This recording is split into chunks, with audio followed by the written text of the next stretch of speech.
엄마, 제발 좀 그만해. 우리 인생 망치고 싶어요. 그래, 내가 널 낳은 게 죄였구나. 시댁 눈치 보며 사는 건 끝났어요. 이젠 우리가 주인이에요. 내가 사는 그 집, 그 집엔 내 인생이 녹아 있다. 인생이 녹아있든 이제는 내 이름으로 등기될 집이에요. 그래, 그 집이 진짜 너한테 갈 것 같니? 저는 용인 수지구에 사는 68세 윤정희입니다. 젊은 시절엔 작은 분식집을 시작으로 남편과 함께 작은 요식업체를 운영하며 두 아들을 키웠습니다. 하루에 서너 시간 자면서 김밥 300줄씩 말던 그때 저는 힘들었지만 참 행복했습니다. 남편이 병으로 세상을 떠나고도 저는 아이들 얼굴만 보고 버텼죠. 큰아들 도연이는 공부 잘하고 성실한 아이였습니다. 대학까지 장학금으로 다녔고 직장도 곧잘 다녔습니다. 그리고 며느리 소연이를 처음 만난 날이 떠오릅니다. 대학원 다니던 중 만났다고 했죠. 첫 인상은 참 단정하고 똑 부러졌어요. 말도 조리 있고 깍듯하고 무엇보다 저를 어머니 하며 예쁘게 부르던 모습이 아직도 생생합니다. 결혼 후 저는 시어머니로서 무리하지 않으려고 노력했습니다. 함께 살자는 말도 하지 않았고 재산 이야기도 꺼내지 않았어요. 그저 가끔 집에 들를 때면 손주 준서에게 간식 한 봉지, 며느리에게는 반찬 몇 가지를 챙겨주는 걸로 제 정을 나누려 했습니다. 하지만 요즘 세상은 제가 알던 것과 너무 다르더군요.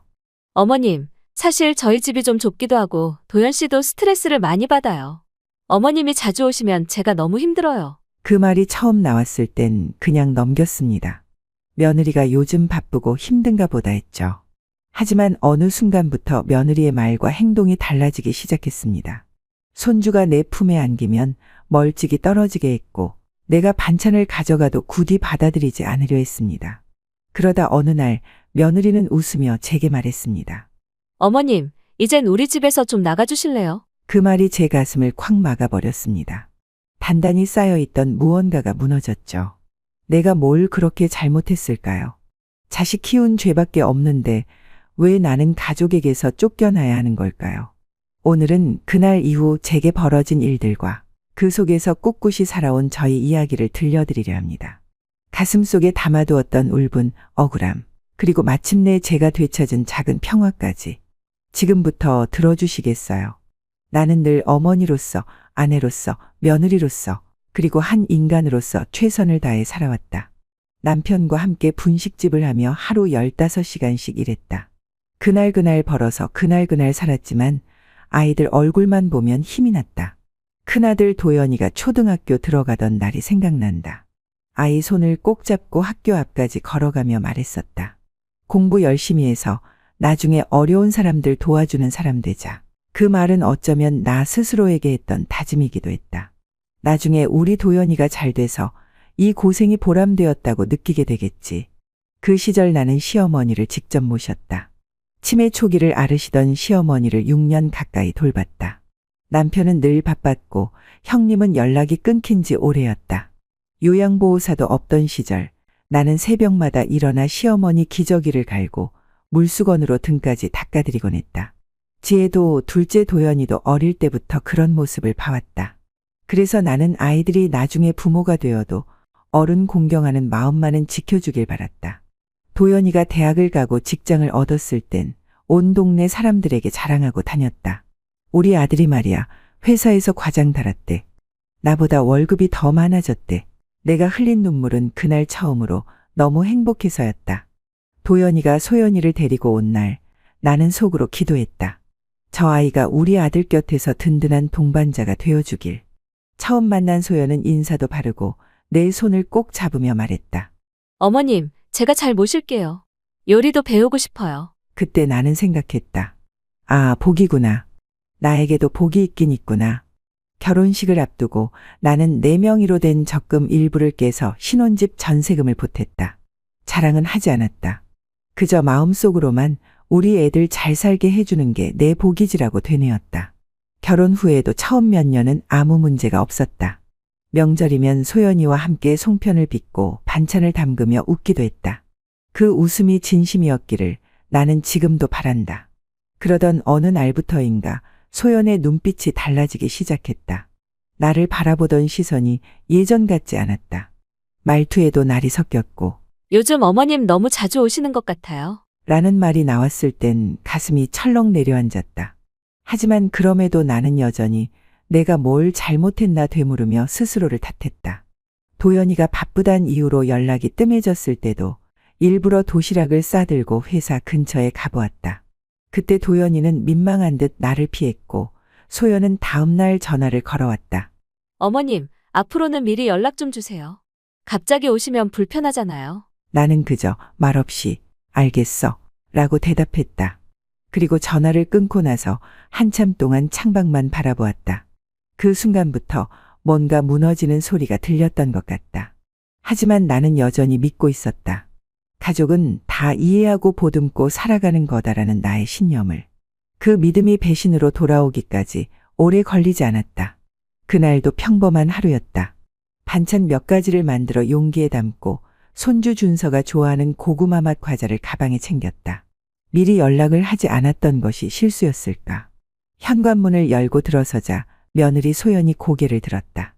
어머님, 무슨 일이세요? 말은 정중했지만 얼굴은 웃지 않았다. 나는 얼떨결에 식탁 위에 반찬을 올려놓으며 말했다. 그냥 지난번에 준서가 이 반찬 좋아하길래. 그리고 이건 고구마 말랭이, 애가 좋아하잖아. 소연은 한참을 나를 바라보다 말했다. 요즘 저희 집 너무 자주 오시는 것 같아요. 순간 내 귀를 의심했다. 자주? 그게 불편하다는 얘기니? 솔직히 말씀드리면, 네. 어머님이 매번 오시면 저도 제 생활이 어려워요.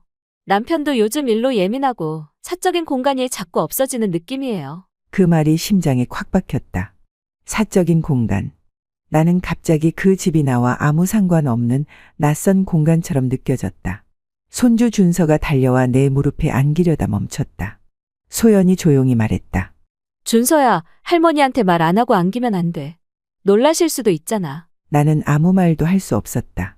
결국 가방을 들고 돌아섰다. 현관 앞에서 소연이 덧붙였다.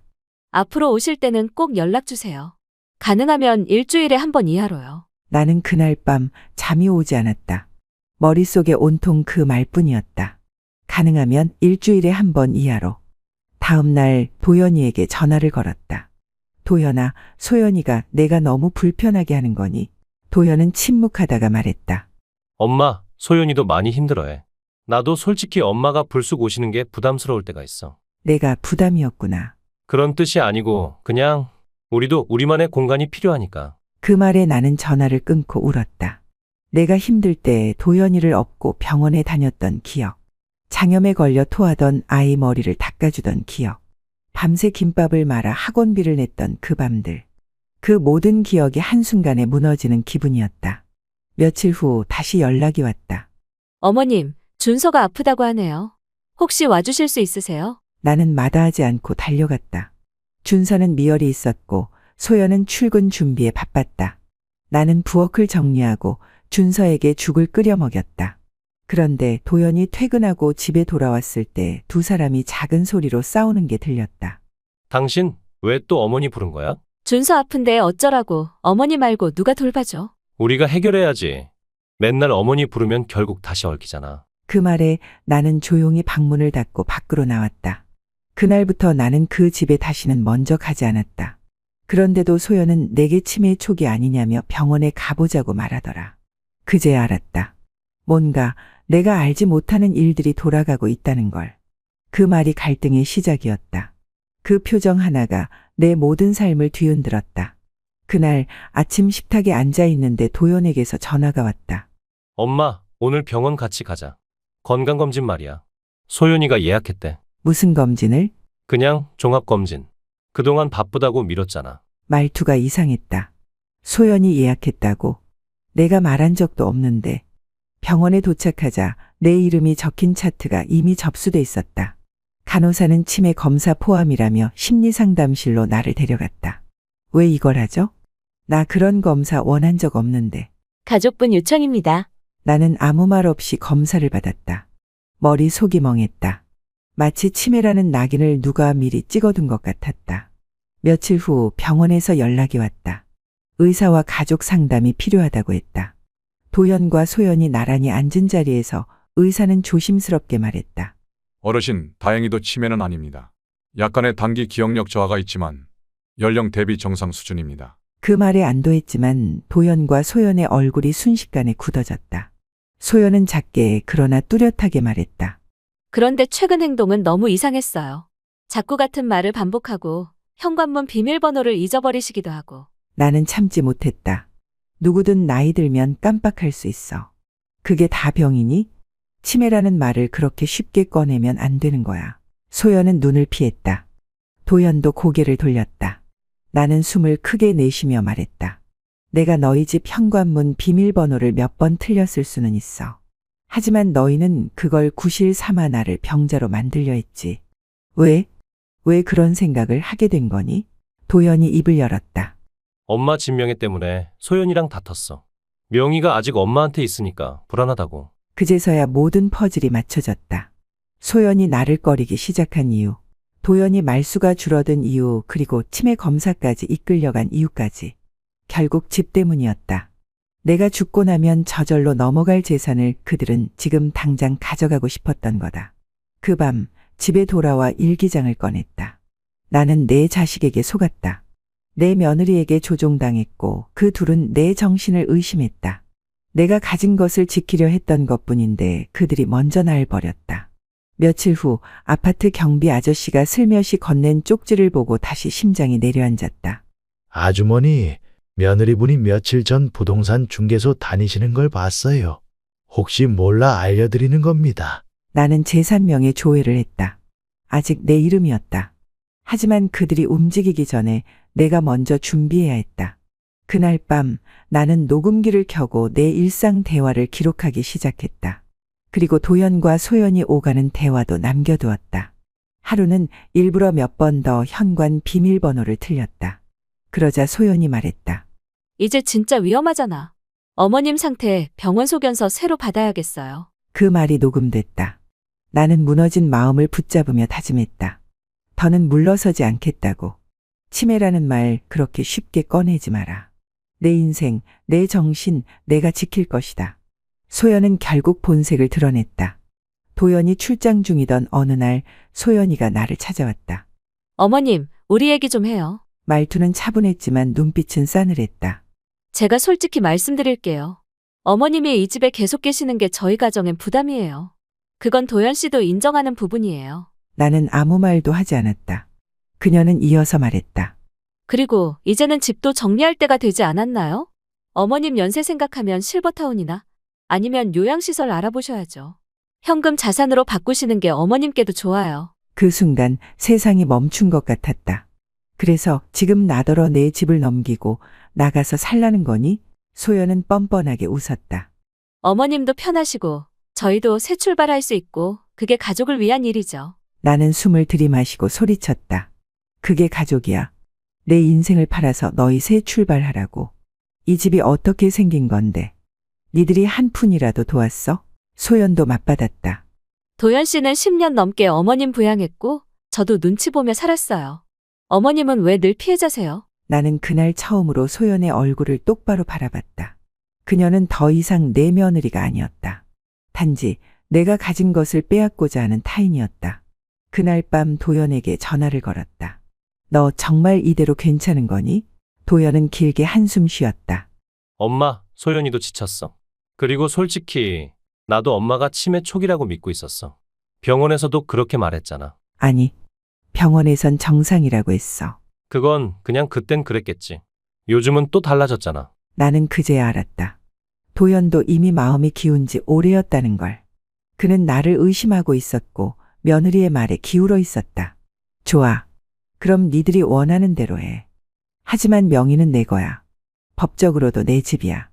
너희가 날 내쫓고 싶다면 법으로 해. 전화를 끊고 그날부터 나는 증거를 모으기 시작했다. 녹취, 문자 캡처, 그리고 소연의 발언들을 일지로 기록했다. 며칠 뒤 소연은 아예 친구를 집에 불렀다. 나를 앞에 두고 이렇게 말했다. 이 집 곧 내 명의로 넘길 거야. 우리 시어머니가 판단력도 부족하시고 이제 내가 대신 관리할 거야. 그 순간 나는 조용히 방으로 들어가 핸드폰을 꺼내 녹음을 저장했다. 그건 결정적인 한 방이 될 것이었다. 그리고 그날 밤 내가 책상 서랍에서 소중히 간직하던 남편의 유언장을 꺼냈다. 네 아내 정희에게 전 재산을 남긴다. 그녀의 판단을 존중해 달라. 나는 울었다. 서럽고 비참하고 하지만 단단해졌다. 그렇게까지 해야 했느냐고. 그래. 그렇게까지 해야 했어. 너희가 내 인생을 팔려고 들었으니까. 이제부터는 내가 지킬 차례야. 그리고 너희가 갚을 차례야. 며느리 소연이가 내 집에 온 이후 집안은 마치 냉동고 같았다. 말은커녕 눈도 마주치지 않던 소연은 결국 아무 말 없는 전쟁 상태가 되어 있었다. 도연은 회사 일로 바쁘다는 핑계를 대고 연락조차 뜸해졌고 준서는 그 사이에서 눈치를 보며 고개를 푹 숙이고 다녔다. 내가 끓여주는 미역국에도 좋아하던 생선구이에도 젓가락을 대지 않았다. 할머니, 엄마가 할머니랑 말하지 말랬어요. 그 말에 가슴이 무너졌다. 어린아이가 그런 말을 해야 할 정도로 이 집의 공기가 독해진 것이다. 아이에게 죄는 없는데 그마저도 내 편을 잃은 듯한 절망감이 들었다. 며칠 후 등기 우편이 도착했다. 내용 증명. 보낸 사람 소연. 제목 명예훼손 및 무단 녹취 고소 사전 통보. 손이 떨렸다. 무릎이 덜컥 꺾여 바닥에 주저앉았다. 편지를 다시 읽었다. 시어머니께서 저희 사적 발언을 무단으로 녹음하셨고 제 명예를 훼손하셨습니다. 이는 민형사상 책임을 수반할 수 있습니다. 나는 분노보다 슬픔이 먼저 밀려왔다. 이 아이가 결국 날 이렇게까지 밀어내는구나. 하지만 주저앉을 수 없었다. 지금 포기하면 그들은 날 사회적으로 매장시킬 수도 있었다. 그 순간 머릿속을 스치는 단어 하나. 변호사. 그날 밤 나는 평생 처음으로 법률 상담소를 찾았다. 혼자였다. 등 떠밀려서도 아니고 누가 시켜서도 아니었다. 스스로의 명예를 지키기 위한 나의 첫걸음이었다. 어르신, 이 내용 증명은 겁을 주려는 수단일 가능성이 높습니다. 그리고 말씀하신 녹취 내용이 협박이나 사기 정황이 있다면 그쪽이 더 불리합니다. 변호사의 말에 한 줄기 희망이 생겼다. 그럼 저도 대응할 수 있는 건가요? 당연하죠. 오히려 명예훼손이 아니라 강요, 기망, 협박으로 고소 가능합니다. 결정적 증거가 있으시다면 말이죠. 나는 고개를 끄덕이며 USB를 건넸다. 그 안엔 소연이 나를 치매 환자로 몰고 가려는 녹취, 진명의 이전을 은근히 압박하는 음성, 그리고 아이 앞에서 내게 쏟아낸 막말들이 담겨 있었다. 며칠 후 본격적으로 고소장이 접수됐다. 피고 박소연. 죄목 협박, 강요, 허위사실 유포에 따른 명예훼손. 소연은 발끈했다. 이번엔 그녀가 도연을 내세워 나를 압박하려 했다. 엄마, 왜 이렇게까지 해? 가족끼리 무슨 재판이야? 가족? 가족이란 이름으로 날 몰아낸 건 너야. 너희가 날 버렸어. 난 이제 지킬 거야. 내 이름, 내 삶, 내 남은 인생을. 그날 도연은 아무 말 없이 돌아섰다. 이후로 나는 매일 밤 차곡차곡 서류를 정리하고 일기장을 복사하고 은행 거래 내역을 출력했다. 소연은 아직도 날 얕잡아 보는 눈치였다. 하지만 어느 날 법원으로부터 통지서가 도착하자 그녀의 표정이 바뀌었다. 어머니, 정말 고소한 거예요? 그래. 너희가 먼저 시작했으니 나도 끝까지 갈 거다. 도연은 말없이 고개를 떨궜고 준서는 조용히 내 손을 잡았다. 할머니, 무서워요. 나는 아이의 손을 꼭 쥐었다. 할머니가 지킬게. 널 그리고 우리. 이제 나는 싸우는 중이다. 치매라던 누명, 탐욕스러운 시선, 가족이라는 이름 아래 짓밟힌 내 모든 것을 되찾기 위해. 그리고 나는 안다. 진실은 언젠가 반드시 드러나기 마련이라는 것을. 그날 법원에서 첫 출석 통지서가 도착했다. 피고 박소연, 원고 윤정희. 등기 우편을 받은 순간 소연의 표정은 창백해졌다. 이건 진짜 고소가 아니잖아요. 장난하신 거 아니죠? 나는 말없이 변호사 연락처가 인쇄된 문서를 조용히 그녀 앞으로 밀었다. 그제서야 그녀는 비로소 깨달았다. 내가 더 이상 참지 않는다는 걸. 더 이상 조용한 시어머니가 아니라는 걸. 며칠 후 도연이 나를 찾아왔다. 엄마, 이건 너무한 거 아니야? 법정까지 가면 우리 준서는 어떡해? 너도 아버지 잃고 어린 시절 그렇게 자랐어. 그땐 내가 다 지켰지. 이제 내 손자까지 뺏기게 둘 순 없어. 도연은 입술을 깨물며 말했다. 소연이 어머니한테 사과하게 할게. 사과. 진심 없는 사과가 무슨 소용이니. 나는 너희가 했던 말, 행동, 눈빛 하나하나를 다 기억하고 있어. 그리고 녹음했고 기록했어. 그 순간 도연의 눈이 흔들렸다. 이건 너무 치사하잖아, 엄마. 치사해? 그래, 나 치사할게. 근데 너희가 한 짓은 뭐였니? 치매 환자로 몰고 내 집 팔 계획 세우고 나 몰래 요양원 알아보고. 그게 정이니? 나는 멈추지 않았다. 이제는 내가 말해야 할 차례였다. 수년간 쌓아온 분노, 배신, 눈물, 수모 모두가 내 입술을 통해 쏟아졌다. 그리고 말이야, 내 아버지가 남긴 유언장 봤지? 도연의 눈이 동그래졌다. 아빠가 그런 게 있었어? 나는 서랍 속에서 오래된 종이 봉투 하나를 꺼냈다. 네 아내 정희에게 전 재산을 남긴다. 그녀의 판단을 존중해달라. 도연의 손이 떨렸다. 그 집은 내 거야. 내가 너희에게 준 적도 없고 줄 생각도 없었어. 그런데 그걸 뺏으려다 내가 잃은 게 뭔지 알아. 그게 뭔데요? 엄마야. 그 말에 도연은 아무 말도 하지 못했다. 며칠 뒤 첫 재판이 열렸다. 나는 증인으로 섰다. 손엔 일기장과 문자 캡처, 녹취 파일이 들어있는 USB가 들려 있었다. 이 증거는 며느리 박소연 씨가 원고에게 재산명의 변경을 유도하며 치매를 의심하도록 지속적으로 압박한 정황입니다. 변호사의 말에 재판장은 고개를 끄덕였다. 스크린에 켜진 문자 메시지들이 하나씩 떠올랐다. 이제는 어머님도 나이 드셨잖아요. 판단이 흐려지셨을지도 몰라요. 진명에는 도연 씨 앞으로 옮겨야지. 그래야 저희도 안심하고 살죠. 솔직히 어머님 상태 더 안 좋아지기 전에 처리하는 게 현명한 거죠. 법정안이 술렁였다. 소연은 당황했다. 그리고 반격하려 했지만 다음 녹취가 재생됐다. 치매든 아니든 어머님은 그냥 조용히 계시는 게 제일이죠. 이젠 우리가 다 알아서 할 거예요. 나는 마침내 떳떳하게 말했다. 저는 무너졌던 사람입니다. 가족이라는 이름 아래 무시당하고 조롱당하고 결국 버려진 사람이었어요. 하지만 다시 일어났습니다. 판사는 고개를 끄덕이며 기록을 마쳤다. 그날 법정을 나서며 도연은 다시 내게 다가왔다. 엄마, 우리 예전으로 다시 돌아갈 수 없을까? 나는 그저 조용히 말했다. 너도 당해봐야 알겠지. 내가 한 일이 누군가에게 어떤 상처를 주는지. 지금 그걸 느끼는 중이야. 두 번째 재판날 나는 법원 복도에 서서 조용히 숨을 골랐다. 손엔 오래된 일기장이 들려 있었다. 그 안엔 지난 수개월간 내가 겪은 모든 치욕과 모욕, 상처와 의심 그리고 복수의 과정이 또박또박 적혀 있었다. 재판정에 입장하자 피고석에는 도연과 소연이 나란히 앉아 있었다. 하지만 이제 그들 얼굴엔 여유도 자만도 없었다. 그저 긴장과 불안이 덕지덕지 묻어 있었다. 판사가 입을 열었다. 오늘은 원고 측이 제출한 증거 자료의 적법성과 피고 측 반론을 검토하겠습니다. 변호사가 자료를 꺼냈다. 녹취록, 문자 내역 그리고 내가 매일 기록한 일기장 복사본.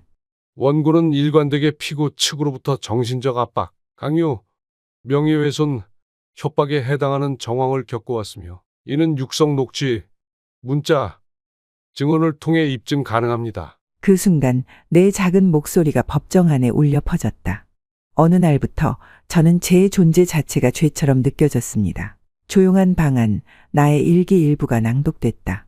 오늘 며느리가 말했다. 어머님은 지금 뭘 기억하실지도 모르잖아요. 그 말은 내가 사람으로 존중받지 못한다는 선언이었다. 그리고 이어지는 증인.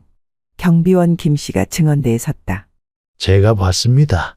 며느리분이 부동산에서 중개사랑 나누던 대화 진명이만 바꾸면 되죠라고 했어요. 또한 이웃 주민 박순자 씨도 증언했다. 어느 날 며느리가 소리를 지르며 치매 걸린 노인네 하나 처리하는 게 왜 이렇게 오래 걸려라고 했어요. 그땐 너무 충격받아서 아직도 잊히질 않아요. 도연의 눈이 점점 흔들렸다. 소연은 점점 얼굴이 새하얘졌다. 판사가 마지막으로 말했다. 피고 측, 이 모든 증거와 증언에 대한 입장이 있으십니까? 소연은 고개를 들지 못했다. 도연이 대신 말했다. 죄송합니다. 어머니, 정말 죄송해요. 하지만 나는 쉽게 대답하지 않았다. 내 안엔 아직 많은 것이 남아 있었기 때문이다. 판사가 선고를 내렸다. 본 사건에 대해 피고의 강요 및 명예훼손이 인정됩니다.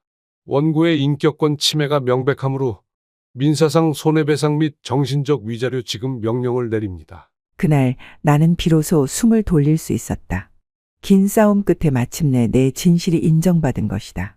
며칠 후 도연이 조심스럽게 내게 연락했다. 엄마, 혹시 잠깐 시간 내줄 수 있어? 나는 조용히 말했다. 내가 말하고 싶다면 들어는 보겠지만 용서는 내 몫이 아니야. 그리고 그 전에 내 아들이 할머니에게 어떻게 말했는지 들어봐야 해. 그날 준서는 내게 안기며 말했다. 할머니, 내가 잘못했어요. 엄마가 그러라고 해서. 근데 난 할머니 좋아해요. 진짜 좋아해요. 나는 그 말을 듣고 그제야 울 수 있었다.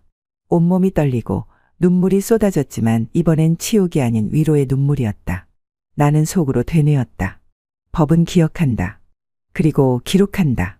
그리고 언젠가는 반드시 정의를 말해준다. 봄이 왔다. 시골 마당 가득히 매화가 피고 작은 텃밭에는 파릇한 쑥이 돋아났다. 이제 나는 이 조용한 마을에서 나를 위한 하루를 살아가고 있다. 더는 누구의 며느리도 누구의 시어머니도 아닌 그냥 나로. 하루는 자원봉사단에서 전화가 왔다. 내가 지역 어르신들에게 전해준 사연이 회자되어 함께 치유 활동을 해보자는 제안이었다. 처음엔 망설였다. 하지만 어느 순간 나 같은 상처를 가진 이들에게 내 이야기가 힘이 될 수 있다면 더 이상 감추지 말자고 마음먹었다. 그리하여 매주 목요일 나는 복지관에서 기억의 글쓰기 수업을 한다. 할머니들은 각자의 고단한 삶을 조심스레 풀어놓는다. 어떤 이는 아들 때문에, 어떤 이는 며느리 때문에 울었던 기억을 꺼내놓고 끝내 서로의 손을 잡고 웃는다. 나도 그 안에서 매번 치유된다. 그리고 한 가지 더. 도연과 준서가 매주 주말마다 찾아오게 된 것이다. 초라했던 관계가 다시 실타래처럼 엮이며 준서는 내게 이런 말을 건넸다. 할머니, 이제는 내가 할머니 지킬 거야. 그 말은 내가 걸어온 외로움의 길에 한 줄기 햇살 같았다. 아이의 진심은 어른의 말보다 깊었다. 소연은 아직 내게 사과하지 않았다. 하지만 나는 더 이상 그 사람의 말을 기다리지 않는다. 미안하다고 해도 그건 이제 내 삶에 영향을 미치지 않는다. 중요한 건 나를 다시 사랑하게 됐다는 것. 그리고 내가 지켜낸 내 인생을 더 이상 아무에게도 내주지 않는다는 다짐이다. 나는 마당에 핀 매화 앞에 앉아 일기를 썼다. 오늘도 잘 견뎠다. 웃었다. 심지어 행복하다고 느꼈다. 나는 살아있다. 어느 날 복지관 행사에 도연이 자원봉사자로 참여했다. 작은 마이크를 들고 그는 사람들 앞에서 이야기했다. 제 어머니는 세상에서 가장 강한 분입니다. 저는 그걸 너무 늦게 알았습니다. 이젠 매주 제 아들과 함께 어머니 곁을 지키려 합니다. 그게 저의 속죄입니다. 행사가 끝난 뒤 도연이는 내게 조용히 물었다. 엄마, 매주 수요일 봉사활동 오시는 분들 중에 저희도 끼워주실 수 있을까요? 나는 아무 말 없이 고개를 끄덕였다. 그 작은 질문 속에 담긴 진심을 느꼈기 때문이다. 이제 나는 매주 수요일 지역 어린이들과 봉사자들, 그리고 우리 준서와 함께 작은 텃밭에 꽃을 심는다. 때로는 김치를 담그고 때로는 버스 타고 산에 올라 작은 간식을 나눠 먹는다. 사람들은 말한다. 그렇게까지 상처받고도 용서할 수 있느냐고. 나는 대답한다. 용서란 건 상대방을 위한 게 아니라 나 자신을 위한 거예요. 그걸 깨닫는데 조금 시간이 걸렸을 뿐. 이제 나는 진짜 내 인생을 살아가고 있다. 누구에게도 휘둘리지 않고 스스로를 존중하며. 여러분은 어떻게 생각하시나요? 가족 간의 갈등 참아야만 하나요? 자식이라는 이름으로, 부모라는 이유로 모든 걸 감내하셨나요? 저처럼 상처 입으셨던 분들께 이 사연이 작은 위로가 되기를 바랍니다. 오늘 제 이야기가 여러분 마음에 울림이 있었다면 좋아요와 구독 부탁드립니다. 그리고 댓글로 여러분의 이야기를 들려주세요. 이 공간이 우리 모두의 수다 사랑방이 되기를 바랍니다. 끝까지 들어주셔서 진심으로 감사합니다.